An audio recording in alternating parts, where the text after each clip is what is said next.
You're listening to the Sass podcast. I'm your host, Christy Rocha, also known as Sass. I identify as a woman, a wife, and a mother. That should tell you a lot already. And over the last few years, I've learned the value of talk therapy. I have seen how my inner work not only enhances my own well-being, but also my marriage, my parenting, my relationships. And in fact, you wouldn't be hearing this right now if it weren't for the work I've done. My mission is to debunk the misconceptions and stigmas around what therapy is and who it's for. Let's normalize working on our mental health and seeking help when needed. We've all heard of self-care, self-help, and self-love, but do you often wonder how to actually make it all happen? I do. You'll hear strategy-based conversations with professionals, as well as inspiring and validating stories from women who are just like you and me. Think of this podcast as the weekly therapy sessions you didn't know you needed, with a dash of sass, a lot of vulnerability, and me, relentlessly asking, but how? Hello. Welcome back to the show. I know I say this all the time, but I am so excited for today. I've got an OG on the show, Dr. Cassidy Freitas. She is a licensed marriage and family therapist and mom to 3 with a virtual private practice in California. She offers therapy to parents navigating fertility, pregnancy, postpartum, and parenting young children. She hosts the top-rated wellness and parenting podcast called Holding Space and shares supportive tips and strategies for millennial parents over on Instagram at Dr. Cassidy. Obviously, you already knew that because who doesn't know Dr. Cassidy? Dr. Cassidy is also very supportive of her colleagues, offering courses, coaching, and even a podcast called Holding Space for Therapists on how to build and run a modern private practice. Love her, love everything she's about, and I'm just so appreciative of this conversation and her taking the time. So today, Dr. Cassidy shares just how she got here, why she became a therapist, the course adjustments she made along the way, and how her personal values work has had a major impact on her life choices. She shares some of her personal postpartum experiences, which contributed to why and how she does the work she does today, as well as her experience with her partner's postnatal depression. Yes, it's a thing, and yes, we need to talk about it. All right, so here's Dr. Cassidy. As always, stay tuned after for my final thoughts.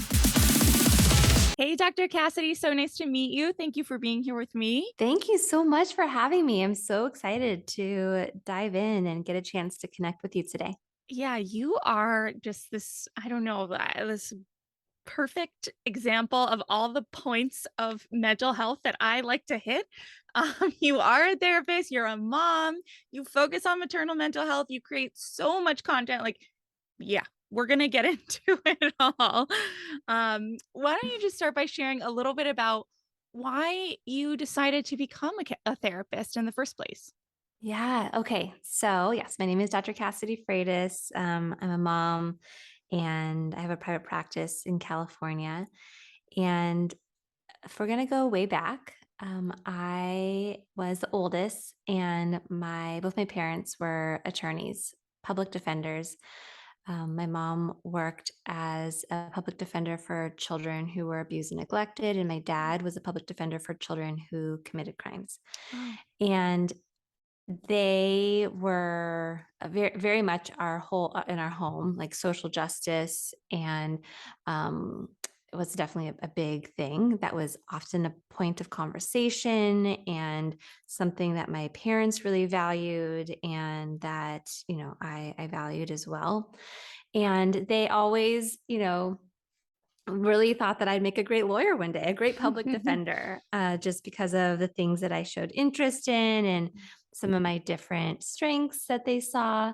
And so I did a couple of jobs to kind of get to know that work. And I had one job working at Polinsky Children's Center here in San Diego, because I'm born and raised here in San Diego. And I that job was very influential in my career path. I had 10-hour shifts where I worked in a shelter for children who had just been removed from their homes. Mm. And I would leave some of those shifts and I just sit in my car and cry because of how just intense Yeah. it was for them, and just some of the, you know, things that I witnessed and things that I heard, and also really just how helpless I felt Mm.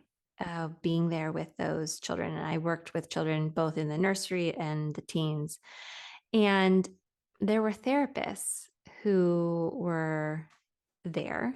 Mm. And I found myself just so interested in what those conversations must look like behind closed doors, and to have the like skills and the tools and the training to be able to hold space for someone who's navigating one of the most, you know, scary, traumatic, intense moments in their life. Mhm. And so, my parents were like, "So, like, you make a great lawyer," and I'm like, "I think that I might want to go a different route." And so I had to unhook myself from, their a lot of pride that they had in what they thought and how they sort of saw me. But also just wanted to carve my own path, Mhm. um, and then which they supported once I kind of, communicated that. And so I went to, when I started school, my undergraduate, I was actually pre med because I thought that I would go the psychiatry route. I think that I kind of had it in my head some expectation that like either a lawyer or a doctor, and I was like, Mhm. well, maybe if I want to go into mental health, I can be that sort of doctor. Mm. And I was pre med for a while, and I was had an internship at UCLA Hospital, where I was, working alongside a bunch of other sort of pre-med students. And I was on the labor and delivery floor, stationed there for a period of time. And I remember being like in the room when there was a cesarean happening, Mm. of triplets, and like Wow. just being like in the room and just being like, whoa, this is intense. Also feel like I might pass out. But then afterwards, though, being able to visit the family, the new Mm. parents, and my role at the time wasn't in a medical sense, but just in a supportive sense, and just being able to be in the room with them and talk to them and offer support with what I could in that like really intimate moment, after such a really intense medical event, Mhm. and then just being so bewildered that like what the body's capable of, and just like all the things that they were navigating, Mhm. not just that couple but other couples that I got to be with and support in that role. I found myself thinking, I don't know if I, like, even though, a psychiatrist wouldn't be the one, doing the medical procedure, I Mhm. don't know if the medicine route is the way that I want to go. I think that I really want to learn more about psychology. Mhm. And so, again, took another step to kind of reclaim my own agency in my own path. And I switched my majors around, and I went the psychology route. And so after I graduated, was looking at different programs. I found that I was very interested in the role of the family and the role of relationships in an individual's life. And so I went the marriage and family therapy route. I went to the University of San Diego. What was really great there is they did have a medical family therapy sort of, specialization and focus. And so I wanted that because I was interested at the time in, more of the perinatal mental health realm.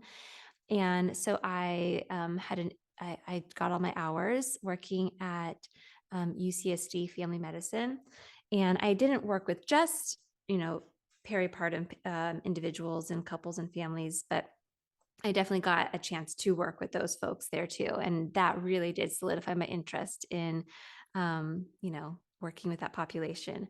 But then what really brought it home in terms of maternal mental health and peripartum, wellness for the whole family, was becoming a mom. So I got my master's degree when I was pregnant. I walked across the stage pregnant with my Wow. oldest in my belly. Wow. Um, had her had her a few months later, and wow, did that rock me. Mm, I and I was like, I'm a at the time, I was trained, I was an associate. I was training to become a therapist. And I'm like, I know things. And mhm, I like really thought I was preparing myself for this. And whoa, mhm, this really rocked our world. I had a traumatic birth experience. My mm, partner experienced postpartum depression. At the time, I had no idea that the non-birthing partner it could be at risk for depression. I was navigating postpartum anxiety. I didn't feel bonded to my baby, and just uh, breastfeeding and just rounds of mastitis and the mm. pressure to just like white knuckle through. It was a lot. The impact it had on my marriage, on my friendships, Yeah. it brought up so much that I was not prepared for. And so once we healed from that, and by healed, I mean like we went to couples therapy, we both went to individual therapy. Mhm, Um, I eventually decided like this is definitely an area that I want to support other families in navigating and actually really preparing, and or if they're in the trenches, being able to support them. mhm, And so when I went back to school to get my PhD, I did my dissertation on paternal postpartum depression, mm, because that was just something very like it was so unexpected and that not a lot of folks knew or were talking about. So I did a research study where I brought together experts from around the world to come up with some sort of consensus in terms of the language, in terms of understanding the experience of fathers having postpartum depression, so that we could better talk about it mhm, and support not just dads, but also the folks who are also stakeholders, the clinicians, the physicians, the other folks who are interact or are engaging these dads to be able to identify when it's happening and offer support. So, um, did that research, got it published, which was really awesome. Had a couple of articles published, and then I graduated with my PhD, and I was trying to figure out what I'm going to do career wise. When I was getting my PhD, there's definitely a lot of strong discourses, messages in the world of academia that really pushes someone towards going um, the route of becoming a tenure track professor. mm, And so I was like, okay, I guess that's what I do, and I think that there's a little bit of, a thread here of just like feeling like almost like trusting others to know at first what mhm, is best for me or what I should do, and kind of getting hooked into some of those like messages or discourses. And I think a lot of that comes from just, I definitely run more on the anxious side, and just feeling like, oh, can I, like, if I take this leap to do something on my own, like, that is my idea, or that I don't have like, connections within, like, oh, can I do it? Can I trust mhm, myself, like, to do this? Because then if it falls apart, then it's all on me, and that's terrifying. But at this point, I had done a lot of work, and I was leaning in more towards um, trusting myself to make decisions really rooted in my values.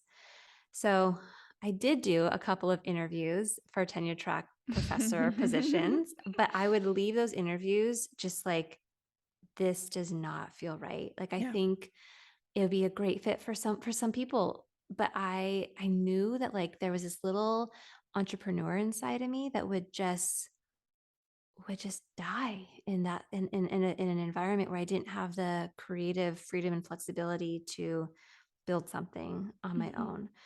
And so I was scared, because I definitely also value security, and financial security being one of those.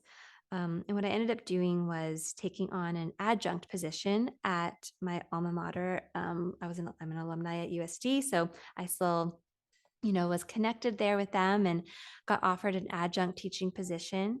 And I took that on. And that was so great because I always knew that I wanted teaching to be some part of my work. And it provided, some stability with a paycheck. Mhm. And I took that stability, I connected in with my little inner entrepreneur, and I was like, okay, there's some space here. Like, Mm. what do I want to build? And so I started my private practice. And then, and then I was like, okay, I have this private practice. And something I didn't mention earlier is while I was in grad school, I connected with my, creative parts of myself and that value of mine through blogging. And Mm. so it was at that point though, when I was doing that, I was very compartmentalized. Like I was like, okay, I'm a therapist and I'm in school.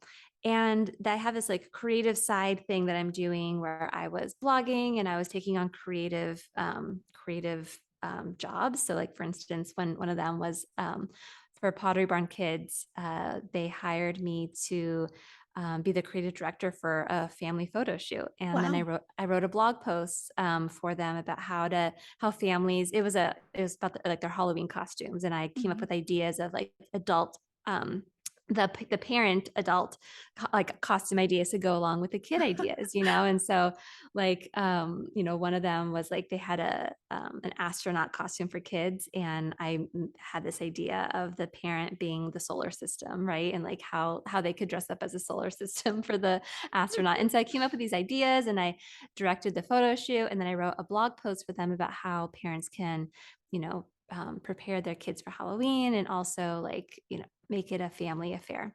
Mhm. And so, but what's interesting is I didn't use my real last name when I was doing that blogging and that creative side gig, Mhm. because I just felt like therapists can't do that. Like, Mm. you know, Mhm. that's not what therapists do. Because at the time there were no therapists on social media. Like that Yeah. was, and we had, in so much of our training, there's the message that kind of goes back to some roots in our field of like being a blank slate and like all these boundaries and Mhm. self-disclosure and blah blah blah. Like you don't put Mhm. yourself out there in those ways. And so I wasn't even using my real last name. I was using my middle name as my last name, Cassidy June. Mhm. And so I don't know. It was, and I graduated and then I shut it down. I closed that Instagram account, and I closed my blog and I basically shut that part of myself down. Mm. And then I was at the point of like looking for, going to these interviews and deciding to start my private practice. And I started my private practice and I was like, well, dang, like I actually know a few things here about like marketing and Yeah. social media and reaching, making a connection with, an audience member that might, really align. And gosh, in this business sense, like could be a really good ideal fit client. Mhm. But that's not allowed, right? Was Mm. like the initial thought, because at the time, again, like nobody, like there were just a few therapists. Like when I really looked, there were just a few therapists on Instagram. Um, my friend Vienna, Mindful MFT, Mhm. my friend Therese, Exploring Therapy. I think my friend Lisa Oliveira was on it, but there's like very few folks were on. Mhm. And so I was like, but All the OGs. all the OGs, yes. And so, but I was like, you know what? I think that like, I think I can do this. And I think I can do it while upholding the integrity of my license. So I very cautiously Mm. and, mustered the courage to put myself on Instagram again and slowly started to create content, really speaking to my ideal client. And that was, that was a little while ago. And like, it's Mhm. just since then, things have really changed. And I really wanted to be a part of that change of supporting therapists Mhm. in stepping into the arena, right? Mhm. With like what with their their knowledge and with their hearts, and that we could do that while still protecting ourselves, our licenses, our businesses, and while, doing it with a lot of just intention and integrity. And so then, I had my private practice, and I started also a side business of coaching therapists and created courses for therapists on how to build a modern private practice and how Mm-hmm. to engage in modern marketing and Mm-hmm. diversifying their income, and just opening the door for other therapists to come in, who also were interested in showing up in these ways. And parts of those modern ways of showing up has been starting my podcast, holding space, and being on Instagram, creating content, and also offering digital courses and workshops for folks, while I continue to keep my feet in the work Mm-hmm. and seeing clients. Mm-hmm. All right. I'm like, where do I begin? I have so many notes. Um, I think I'm gonna go just a little bit in order of my notes, Sure, and yeah. follow-up questions. So, I think I'm actually just so refreshed and inspired to hear the amount of times that you did pivot and you did, Mm, even though you were getting kind of, like you said, hooked to an idea that someone else had for you, and you're like, yeah. let's pivot. You Yeah. know, that's not easy to do. Oh no. Like, Yeah. how did, like, really, how did you do that? And Mm, I ask you from the point of view of, I think I think the pandemic, I think just the times and all of that have really put particularly moms in a position where they're going, is this what I want to be home all day? Or is this what I want to be working? Is there a way to do some sort of hybrid? Like, where would someone start to pivot? yeah. Well, so much an unhooking, right? That happened in that process. And so and so much, so many like dynamics within relationships, right? Like family of origin stuff and therapy, like personal therapy, kind of process some of these things, and and make some of these pivots, definitely were part of the process. But I think like if I was to kind of come back to like what at the core, like what's like the core thing that happened, I Mhm. think it was a noticing that something felt out of alignment with a core value of Mm, mine. And I guess to back up even more, it was doing the work of figuring out what my values were. mm, And knowing that when it comes to values work, values are deeply personal. And so if I'm looking at my values and let's say, even just take the value of security, my parents really valued security. And like, so there was like a really strong message of like, they were public defenders. They worked for the county of San Diego, and like a lot of great benefits come with that. Right. And like stability in that sense. And there was definitely like that's how they defined stability, mhm, right? And security was having, a job that provided those sort of benefits. And I share that value with them. But how I came to realize that I would define it for myself looked a little bit different. mm, And so connecting in with your values, noticing if there's any around values, any shoulds, like, well, I should value this because of this. And like noticing if like, maybe where did I get that idea from? And like really stepping back, do I really align with that definition of this value, or that this needs to be something that um, is important to me or is going to be a priority to me? So doing values work. mhm, I have a podcast episode where I talk about defining your values if folks are interested in like learning more about that. So doing some values work, and then also recognizing that like sometimes values need to be prioritized. Like if everything's important, then like what is important, right. And so there were seasons in my life where I chose to prioritize one thing over another, and I would allow myself to make decisions rooted in those values and notice when, maybe other parts had jumped in the driver's seat, right? Mhm. Initially, like anxiety or guilt. And just kind of being able to notice when, some of those things are actually maybe driving my decisions rather than, putting those things in the back seat. They're going to come along for the ride. Like we're Mhm. all wired for guilt, anxiety. Sometimes those parts of us actually can be really useful. I think guilt is one of those emotions that can be really useful in actually connecting in with what our values are. It lets us know when we're doing something that maybe feels out of alignment with the value. Sometimes it gets it right. Sometimes guilt doesn't get it right. Sometimes guilt doesn't take in the whole picture and what we're actually choosing to prioritize in that moment, right? Um, but getting back in the driver's seat and making decisions really rooted in my values and how I was defining them and how I was intentionally choosing to prioritize them. Mhm. I think that was a big part of the work. Mhm. Is that your dog?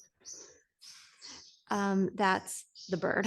Oh, My husband, sorry, we also have a bird. My husband just got home. So now, like, the everybody's animals and excited. everybody's excited. Yeah, sorry. We've got a little It's zoo over here. okay. Like, doesn't sound like a dog. No, that's the bird. It's very excited. Yeah. Yeah. I feel like it can actually be challenging to do that work specifically. I mean, in my experience of coming from an upbringing, parents, a childhood that all felt really good, Mm, you know? mhm, So having to all of a mm, sudden understand that that can still be true, it mhm. just there may just be things that I want to explore, and that Yeah. it immediately feels to me, it felt disloyal. It felt, Mm, mhm, it was painful at times to sit mhm, and say, it still is, to go, "Gosh, love you. Thank you, but I don't mm, agree, or I see things differently." And I mm. think you mentioned too, it's scary. Yeah. You spend a lot of your life in that nice cocoon of this is how things are done. Yeah. Totally. And then you gotta come out of it, and it's a little like, "Whoa." Yeah. And when I notice those parts of myself coming up, the parts of myself that whisper, that is this disloyal? Is this like, am I am I going to be disconnected from these folks because I'm Mm, carving my own path or maybe defining things differently for myself or choosing to prioritize other things? I think that one of the reasons I love working with parents so much is that we then have this opportunity to reflect on now our role as parents. mm, And when it comes to raising my own children, I 100% want them at the end of like what I want most for them is happiness, mhm, like happiness and joy. And I want them to, experience safety and all of that. But I want them to be happy. mhm, And I want them to figure out what that looks like for them, right? And that might look like viewing things differently than I do, or doing things differently than I did, or carving a path that is unique to them. And if that is going to support them in finding happiness um, and meaning in their life, right? Because not we're life is also hard. Like it's going to be a hardship, but mhm, like if they find meaning and connection, then then that's then that's what I want. And um, I know like in my heart that that's what my parents wanted for me too. mhm. They just they they were operating from their own place of Right. maybe anxiety, right? Like Mhm, they wanted me to have benefits one day and health mhm. insurance and Totally. retirement Yeah, and job yeah. security and and they and they both have their own context and their own history that really made those things very big priorities for them. Mhm, And so I can put that in context. I can know that like it actually makes sense why that may have been some of the priorities that they, really wanted to pass on. Mhm. Um, and I know in my heart that they want me to be happy and to make meaning, and Yeah. that they're proud of how I've done that, even if it looks different from what they would have expected of what they had necessarily envisioned. And I know that every person's relationship with their own family of origin is going to be unique, right? Mhm. But I'm just here sharing mine. So, Yeah.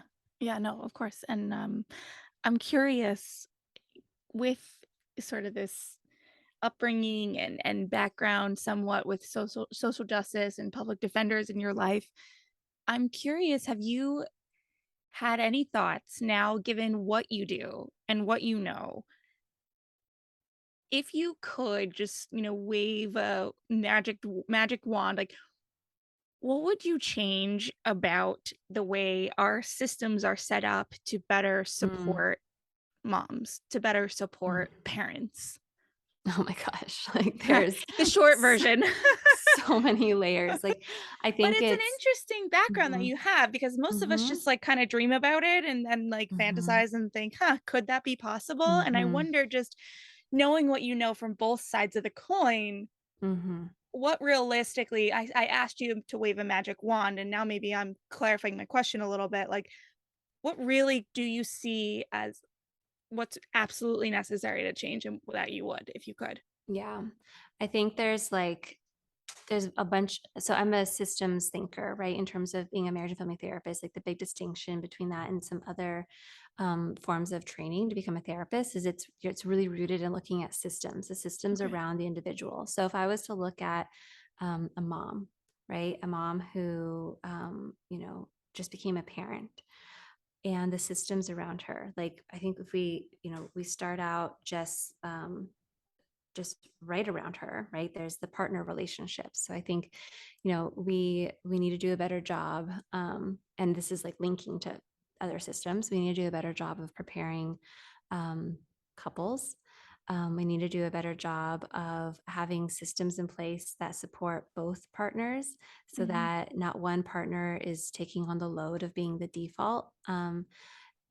And that both partners are having time and space to um, bond with baby and adjust to this new role. So, I'm immediately already connecting to other systems, right? So, like, in terms of, like, for instance, paid leave, right? Mhm. Like, Mhm. in our country, it's atrocious um, how awful like our how we're supporting working parents. We needed that needs to change, and like how does that change? Like that's looking at our government and our laws Mhm. and deep rooted you know uh sexism and there's so much there, but I think we need to be supporting the individual, the couples. We need to look at their family system, and so we also need to look at how we're supporting you know uh, the generations that are gonna the generations ahead of us, right, and the generations behind us. Mhm. We need to be looking at how yeah, in the workplace, in our medical system. Oh my gosh. Mhm. Government. I mean, there's like multiple layers. And I think that like it's initially easy to just think about all that needs to change and to get overwhelmed. And what I just try to kind of land back on for myself is like every voice matters. And so the little corner of the internet that I hold space for Mhm. and that I offer, you know, resources within and education around, um, like that's enough, right? Like, Mhm. and there's a ripple effect because Mhm. who knows? Gosh, maybe one parent that follows me is going to shift things or talk about things in their home in a different way, and maybe their child one day is going to run for office, and like their parent talked about these things and how important it was that we support postpartum parents, and that becomes something that they you know Mhm. that they, really bring into their time when they have that kind of power. So Yeah. gosh, who knows the ripple Yeah. effects, and every little voice matters. Yeah. So I try to land back on that. Yeah. Yeah. Um, and so okay, so how old is your oldest now? So my oldest is almost 11. She turns 11 Oh next my week. goodness. My middle Wow. child, my son, is just turned 8, and then my youngest turned 2 back in July. So Oh. 2, 8, and almost 11. Yeah. And so if you don't mind sharing, I'm curious, and I'm sure there are some women out there listening right now that are curious as well. How did your husband's postpartum depression show up? Like, what would Hmm. someone look for? And Hmm.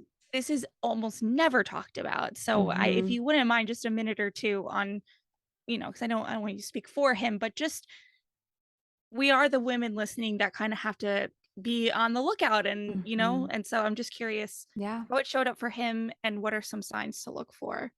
Yeah, so paternal postpartum depression can definitely show up in what one might initially think of when it comes to depression, right? So like hopelessness, tearfulness, that sort of sadness, and um, loss of interest or guilt, or lots of different ways in which it can show up.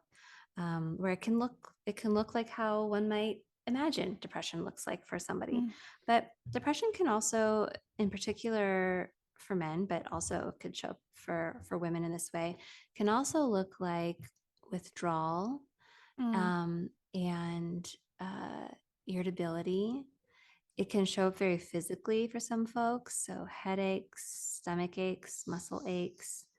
It can impact sleep. It can impact appetite, mm, and yeah, for him, that's what it looked like. And what was really difficult was that, fortunately, I was assessed. I was assessed right after birth. I was assessed at my follow up appointment.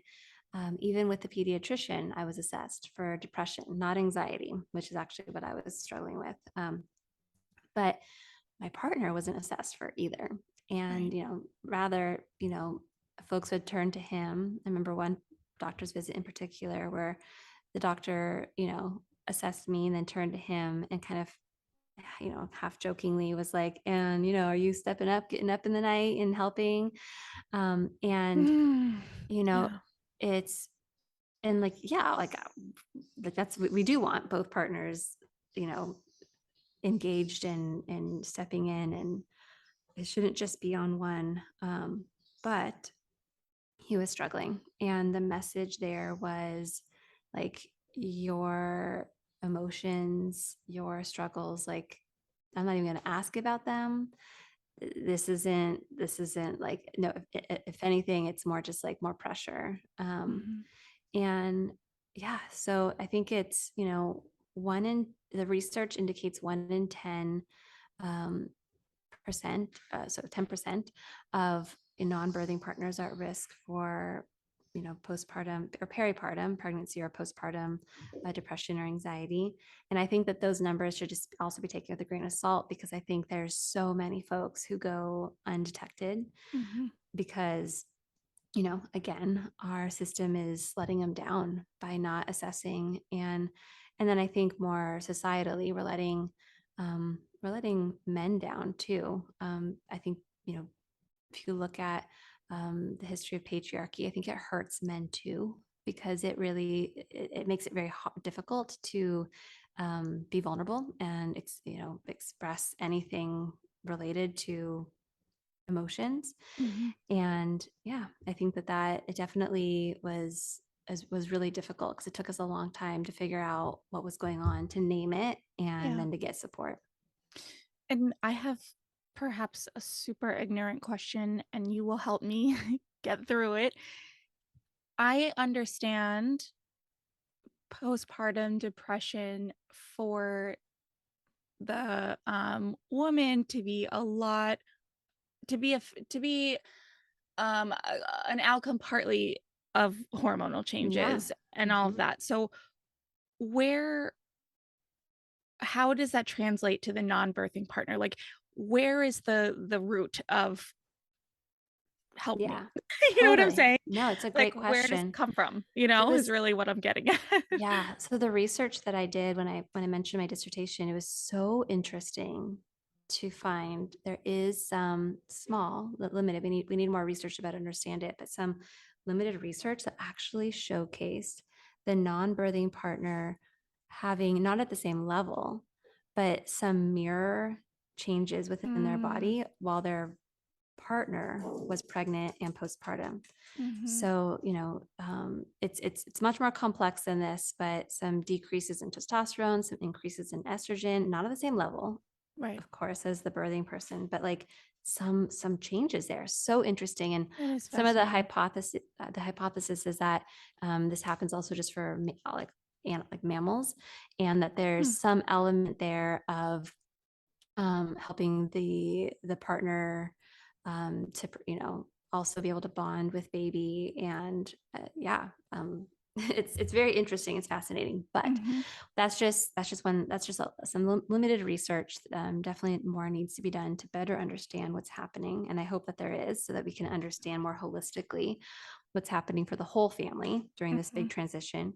But when you take that piece out and you look at the other factors, the change in identity, the change in relationships, the impact that having a newborn in your home has on sleep, mhm, and when you go through these big transitions in identity, when those changes in your relationship, when you are trying to learn something new that maybe you didn't have a strong model for how to do, mm, when your partner relationship has changed, when you're feeling overwhelmed, you have less time and space to take care of yourself, maybe you are really sensory sensitive and all of a sudden like you have a lot of sensory mm, overload with a newborn, and you're sleep deprived. Like, yeah, the sleep deprivation piece is huge, a huge risk factor for depression and anxiety. And so yeah, when you just look at those factors, it actually makes a lot of sense that we should be looking at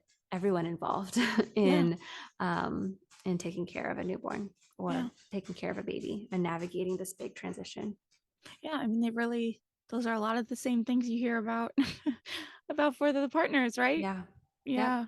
Exactly. Um, all right. And so okay. So you also let's go here. So you mentioned, all the things you're doing. You have 3 kids, you have 2 podcasts, a private practice, a very active Instagram account. How do you actually do all of this on a regular basis? Like, what? Mhm. Just Yeah. how? Yes.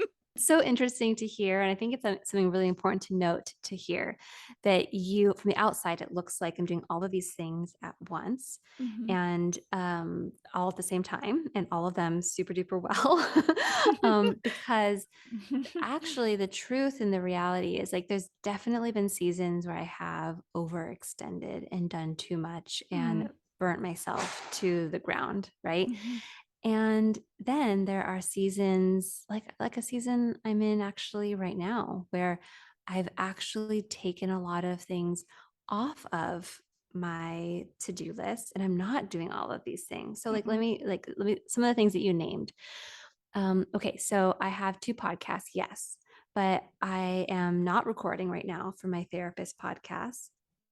I go through seasons where I focus on that podcast, and then seasons where I focus on my podcast geared towards parents. mhm, And when I am focused on one, I will batch record, and then take a real big break. So it looks like I'm constantly maybe sharing episodes, but these are episodes that maybe were recorded, weeks or months ago. I'm currently not, I have two, yes, I have Instagram, but I'm currently not super like I'm not creating content for Instagram like I used to. mhm. There was a period of time where I wasn't seeing clients and I Okay. was really focused on creating content because I had this space for that. And I was really, at that time, really focused on, marketing my digital courses. At that time, I was home with the baby Mhm, and not seeing clients. Like I said, it was the pandemic. And now I'm back to seeing clients. mm, And so right now, like on Instagram, I share like when I have a new podcast episode, I'll share that. If there's something that comes up, I'll share that. But if you really take a look at my posts, I'm posting maybe once a week. Sometimes like this week I haven't posted anything like Mm-hmm. on Instagram.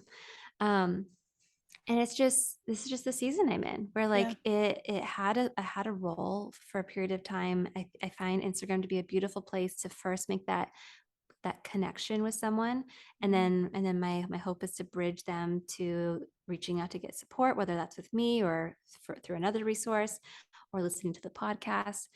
But it is not taking on the same role in my life that it did before. Mm. And that's with a lot of intention and of course a lot of struggle, because there definitely can be whispers of like, am I doing enough? Is my business going to fall apart? Like if I let go of this one marketing strategy Yeah. in the same capacity that I was showing up before.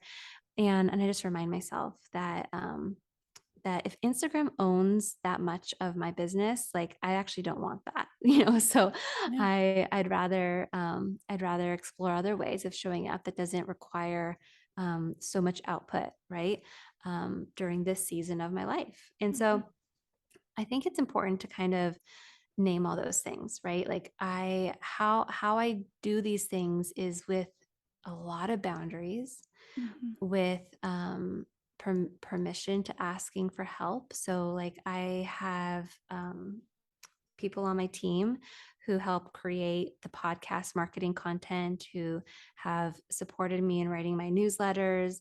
And I've outsourced my bookkeeping for my business. Mm-hmm. So I have childcare set up and carved out space in my week where I'm seeing clients, carved out space in my week where I'm, working on marketing and other business elements like recording podcasts and such. And I have childcare Mm-hmm. established, set up, backup when I need it. Mm-hmm. Um, my husband and I have, a very not perfect. We're always having to check in and adjust, but we share a lot of the responsibilities of the home. We put them out on the table, like here's the visible and invisible loads of Mm-hmm. running our home and parenting. And we got to share these responsibilities. And so, he does the grocery shopping and the cooking and the laundry and the dishes. Mm-hmm. And those are just a couple of his tasks that he takes on. Like those are his. And I take on, a lot of things related to the kids' schools and their social lives and scheduling and, organizing these sort of elements of our life. Mm-hmm. And so, like I'm the one that's always kind of gauging, oh, do they need new shoes, new clothes? What do they need for school? Yeah. While he's keeping track of like, what do we need in the fridge? Like, what are we eating this week? Like what, Mm-hmm. and so it's sharing that responsibility.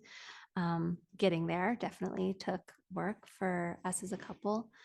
And and yeah, I think it's boundaries and it's support.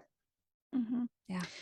And I know this is way oversimplifying everything you just said, but it does seem like in many ways you're in a groove. You're in a good groove with things. Like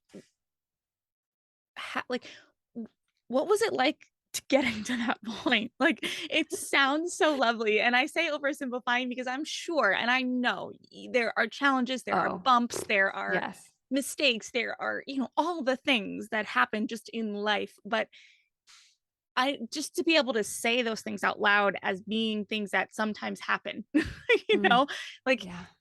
what was the work? Like, how did you get to that point?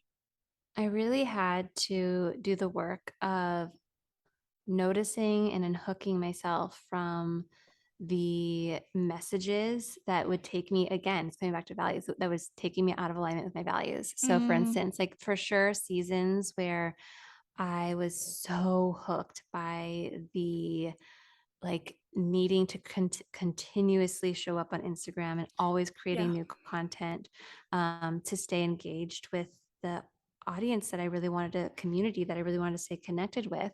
Mhm. And it was they would take me out of presence with my kids. Like they were right there and I was elsewhere with my head in Yeah. my phone and distracted and grumpy and irritable. And I'm like, oh my gosh. And then feeling like an imposter because here I am talking about these things and like can't, and like totally like if behind closed doors, it's like so messy and You're like ugly, you posting know? about how to create boundaries with social media and you're Hmm. on, so it's like something like that, right? Yeah. Yeah. Totally.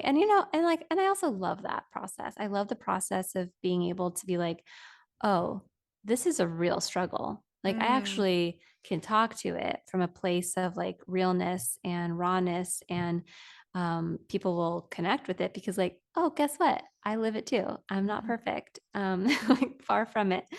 And so, yeah, but just like noticing, like, okay, something's out of alignment here. And like, this is happening. This is not a destination. Like, I'm not in this groove set for life. Like, mm, I am consistently having to notice. And that's what it's like, that sucks, right? To hear, but like also like it's meaningful because life changes. Like my yeah, kids' needs are gonna change. Like there's gonna come a point in time where they, don't even live here anymore, yeah, like, and so what I choose to prioritize in that moment might shift and change. So the shifting and changing is just coming with the territory of life and living. But just noticing and catching when I'm getting hooked by something or caught up in something that is really pulling me out of alignment with the things that I really want to be prioritizing right now and that matter to me most. yeah. And you mentioned it and it reminded me of the train of thought I was going down before I just got caught up in my own like how um is is is what I talked about with you a little bit off air of okay, you know, I don't know. I do feel like there is a lot of pressure now for small business owners, private practice owners to make content and to put it out there, to have a podcast, to have an Instagram account. I mean, you coach therapists on how to do this. Hmm. What comes up either for you or trends that you see with people that you coach and you or just friends, colleagues? What comes up as it relates to mental health, maintaining mental health Mm. when you have to be a business person, a therapist, and now a content creator?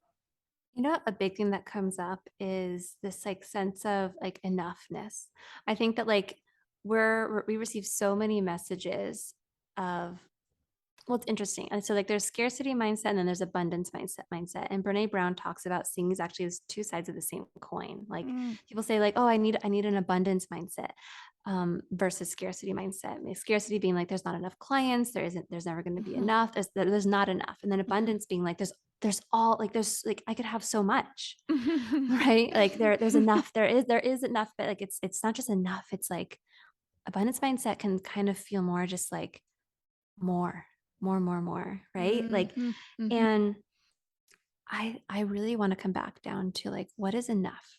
mm, And when I ask myself that, it really frees me up to recognize all the ways in which I already have enough, or I'm doing enough, or I'm doing more than I need to, because it's mhm, pulling me, that all of that is pulling me away from the things that matter most to me. And so, yeah, like when I create content now, whether it's a podcast episode, and I do podcast episodes now, like there was a period of time where I was, you know, sharing a new episode every week because I felt like that's what I needed to do to stay relevant mhm, and to stay connected. And I was I had new posts going up every day, new Instagram stories every day, new reels, and it's always changing. And it was just like, oh my gosh, get me off this train. Like, and so now, like when I decide to hop on stories or I decide to create a reel, it's with a lot of thought and intention, not because I have to, but because I want to. And I can really picture trying to read a moment. And even if Instagram decides to show it to 5 people, if one of those 5 connects, I think that's enough when I really look at the kind of life I'm trying to build and the business that I want to have, how much money I want to make, right? mhm. To live a life that really is in alignment with my values. Um, it's enough. And so I think it's unhooking from all of these messages of like of needing to do more, Mm, and really connecting back with like what actually matters most to me, and what's actually going to be very thoughtful and intentional in reaching the people that I'm wanting to reach. And I think there's a lot of creative ways to do that that isn't just pushing out content every day. mhm, And that's my goal, is to support other therapists in modernizing their marketing and their business so they can, in these really beautiful creative ways, reach their ideal client, but also without without abandoning themselves in the process, mhm, and yeah, so. yeah. I'm I'm on the train. I'm on the Hmm. train, Been there. and I hop on it too sometimes, so it yeah, I still mean, happens. the thing is though is that I'm on the train, but I'm I don't ever feel like I'm doing enough, and Mm, as much as I wanna sit here and go, "As much as you can do is enough," I it's like, "No, no, but it's not." Like, I mm, don't know, I just mhm, I'm in the early stages, right? Like, I'm mhm, still trying to navigate attracting listeners and bringing people to my world and my whole thing, mhm, and it's like, for me, a lot of the time is having to navigate all of the thoughts, all of the ideas with, what I see and hear. I think I'm answering my own question in that I can hear how limiting I am, but it's like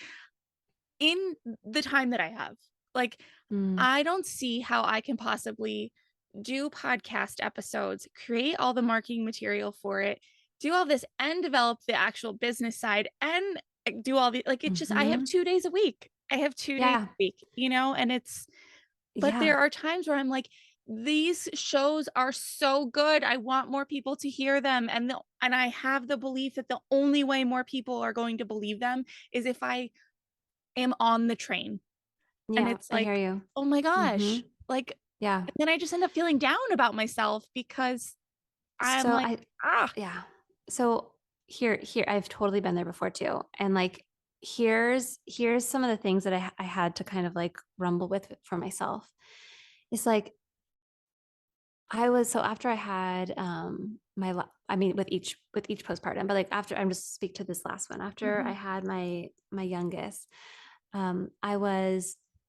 I was a part of a group of women. We were constantly connecting to each other, supporting each other in this like world of like social media, Instagram, and like running our online businesses. And I found myself really struggling because I felt like I didn't have enough time and I wasn't doing enough. And then I had to step back and ask myself, like, okay, I don't have enough time. So like time is an issue right, here. yeah. Like, and so am I in a season where I actually want to prioritize creating more time to do these things because that will align with the values I want to prioritize right now? Or is there more of an acceptance of where I am right now, that I am, and then I need to remind myself that like I'm actually intentionally choosing to not create more time for these things because Mm, that is in alignment with what matters most to me right now. yeah, And there have been seasons where I'm like, actually, I do think I need more time to give to my business and my work, because if I have that more carved out space, protected space for that, I'll be more present for my kids, mhm, versus times when I've been like, actually, I need to keep reminding myself that like I'm actually choosing to prioritize shelving these ideas, right? Which yeah, is so hard, especially as a creative. Like that when you have these ideas, like I just like it like burns inside of me until yeah, I create it. yeah, So I have to very intentionally remind that part of myself, like, I'll be back. mhm, We'll be connected again, me and this part mm, of me. But for right now, I'm choosing to prioritize this other part to spend my time with. And and I'm intentionally choosing to not give more time to these other things for that reason. Now, here's something that I think is so important for me to name. is that you're asking me questions about my own business, my own life, and my own Mhm. experience, my own experiences. And I carry privileges. Mhm. I carry privilege as I'm Hispanic, but I'm white passing. So as a white passing woman, I carry privilege from coming from, a family of origin that was, middle class. I have privilege that comes with having a partner that comes from, his own background and, uh, has a certain economic status that he has within his own business. So there's privilege that comes with Mhm. that. Mhm. Privilege in having access to therapy, privilege that has access to, things that I've named in here, right? Like Mhm. myself going to therapy, right? Like, Mhm. the family that I come from and the support that I had and all this Mhm. privilege. And Mhm. it's so important to name that because I think that if we don't name those things, and we're just continuing the message of like, you could have this too without acknowledging the Right. context of Right. somebody's individual experience. And, so I just want to name that because if we don't, then I think it could be a disservice to the listener. Yeah. No, and I thank you for saying that, and I'm right there with you. Like, I'm have a lot of the same privileges that you mentioned, and, you know, I talk a lot about where I struggle to try to help people see and understand, and the listeners, you know, the same thing, like, as much as I'm looking at you and what you're doing and going, "Whoa," I'm sure there's someone looking at what I'm doing and going, "Whoa," like, Yeah. "How can you possibly be complaining about anything?" Or whatever. I know that's not what you're trying to say, but it just it's normalizing the reality, for me, but I also know not just that I have privilege, but that there are areas where I'm blocking myself, right? Mm, Like, mhm, I want more childcare, but I'm very specific about the type. So it's not just make mhm, more time for myself. I could. mhm, I could do it more easily, mhm, but I'm a hardhead about certain things. mm. And, I could set my alarm for earlier, but I don't want to. So there's so much privilege, and thank you for saying that. And there's also, just realities I think of humanity that like limit us and propel us, and I don't know, I don't know, it's complicated. It's complicated. It is, and for sure can our experiences and the limiting beliefs that we've kind of, maybe you know have developed over time can definitely be the blocks, right? And which is why I Mhm, think it's so important for us to be having these conversations and like looking at it from the whole picture, right? Like, yes, the privileges, yes, the things that the mental health components, the societal components, mhm, right, the mhm. relational components. I think that that's having those more holistic conversations is really important to put out there. So I'm so grateful that we were able to do that today. Yeah. Is there anything, um, that is on your heart, on your mind that you'd like to say or that I didn't think to ask you in relation to anything that we've talked about today? Hmm. I think that one of the big things that I think is so important is just asking for help. And you kind of named it here, and like the difficulties that can show up when it comes to asking for help. Mhm, But when it comes to doing any of this work, right, whether it's running a business or raising our children or taking care of ourselves, like humans are social creatures. Like we need each other, mm, mhm, and there is a lot of vulnerability that it takes to open up, and to ask for support because it's letting somebody in to see that we need help. But I think that that's one of the like most courageous and meaningful steps that we can take is identifying the people that we can trust, that can be a safe landing place for our like vulnerability, to mhm, open ourselves up to ask for support. I think that, and taking time to really take a look at, what our values are, what matters most to us, and how we can begin to prioritize and get back in alignment with those things. I think those two pieces are they kind of go hand in hand. They both rely on each other. Hmm. And I think that they're super, super key and important here. Yeah. Yeah.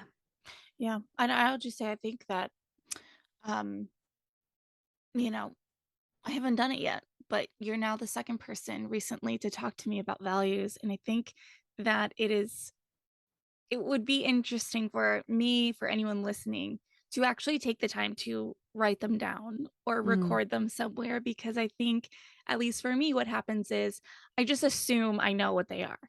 And I mm, assume they are what they always were. And it's like, no, like you mhm, said, there's seasons and it changes. And yeah, and mhm, Sarah Dalton, I interviewed her. She actually talks about checking in every 90 days on your mhm, values, you know? mhm. Yeah. Anyway, yeah. Yeah, I do it quarterly, like Yeah, without throughout the see? year. There you go. Yeah, I think that that's beautiful. So I know, so I mentioned I have the values podcast episode on my podcast, Holding Space. Mhm, I also mhm, have talked about it on the Happy as a Mother podcast. mhm, And if you're just looking for like, well, what are some examples of values? Brene Brown has a great list. You just type in Brene Brown list of values, just to start doing that work. cool. One of my favorite books that kind of dives into this work too is Emotional Agility by Dr. Mm, Susan David. So those are a couple of resources, places to start. very cool. And I noticed that your website has an incredible resources page. Like, my brain was going crazy. I'm like, I need all these books. I need to listen to all these episodes. So I will link everything you just mentioned at your resource page in the show notes. Dr. Cassidy, I appreciate you so much. This was so wonderful getting to know you and learn more about you. And just thank you. Thank you for being here. Thank you so much for having me.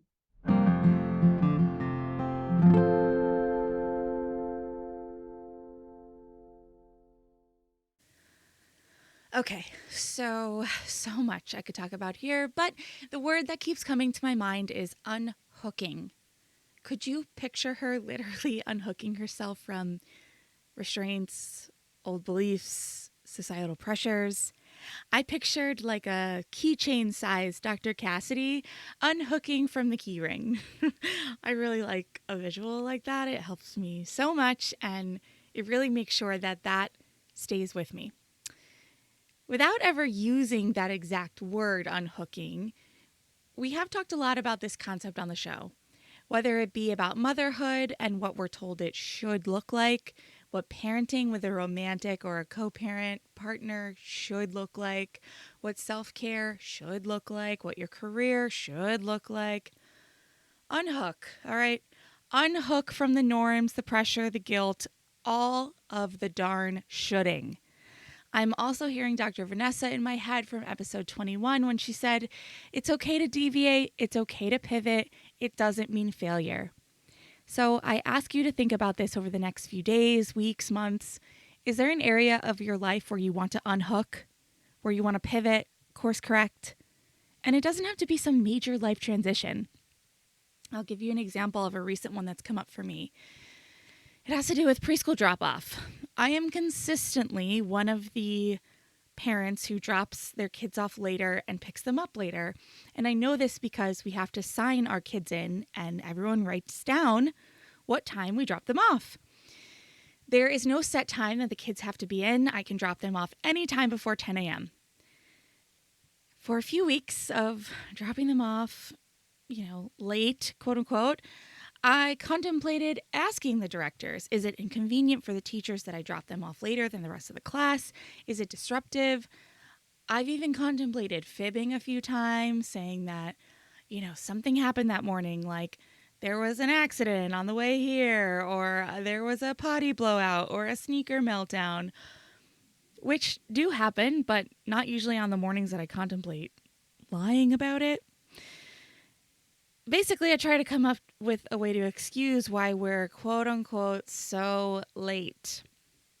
I'll be on the drive there, on the walk back from the classroom to the front door, telling myself I'm going to say something to the directors who sit up front, but I actually never do.